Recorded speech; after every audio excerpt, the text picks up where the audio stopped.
Apocalypse de Jean, chapitre 2. Écrit à l'ange de l'église d'Éphèse. Voici ce que dit celui qui tient les 7 étoiles dans sa main droite, celui qui marche au milieu des 7 chandeliers d'or. Je connais tes œuvres, ton travail et ta persévérance. Je sais que tu ne peux supporter les méchants, que tu as éprouvé ceux qui se disent apôtres et qui ne le sont pas, et que tu les as trouvés menteurs, que tu as de la persévérance, que tu as souffert à cause de mon nom, et que tu ne t'es point lassé. Mais ce que j'ai contre toi, c'est que tu as abandonné ton premier amour. Souviens-toi donc d'où tu es tombé, repens-toi et pratique tes premières œuvres. Sinon, je viendrai à toi et j'ôterai ton chandelier de sa place, à moins que tu ne te repentes. Tu as pourtant ceci, c'est que tu hais les œuvres des Nicolaïtes, œuvres que je hais aussi.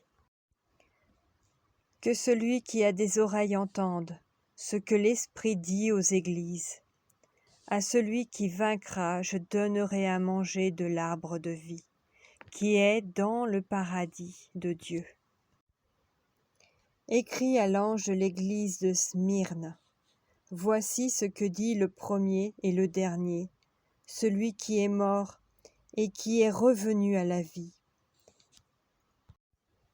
Je connais ta tribulation et ta pauvreté, bien que tu sois riche, et les calomnies de la part de ceux qui se disent juifs et ne le sont pas, mais qui sont une synagogue de Satan.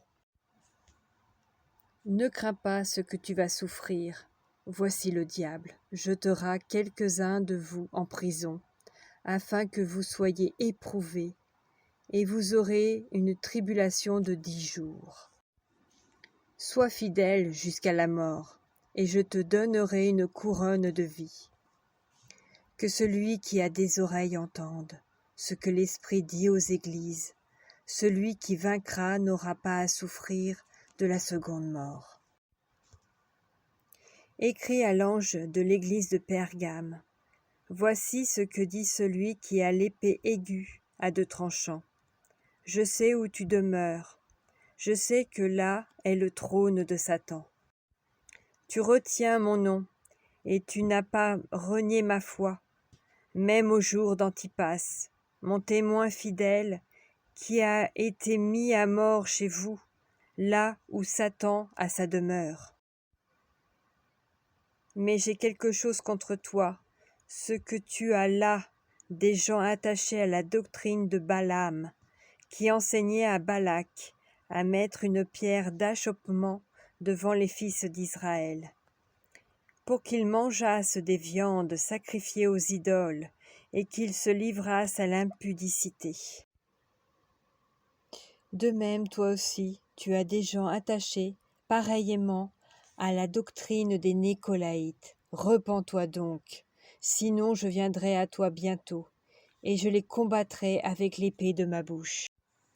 Que celui qui a des oreilles entende ce que l'Esprit dit aux églises. À celui qui vaincra, je donnerai de la manne cachée, et je lui donnerai un caillou blanc. Et sur ce caillou est écrit un nom nouveau, que personne ne connaît, si ce n'est celui qui le reçoit.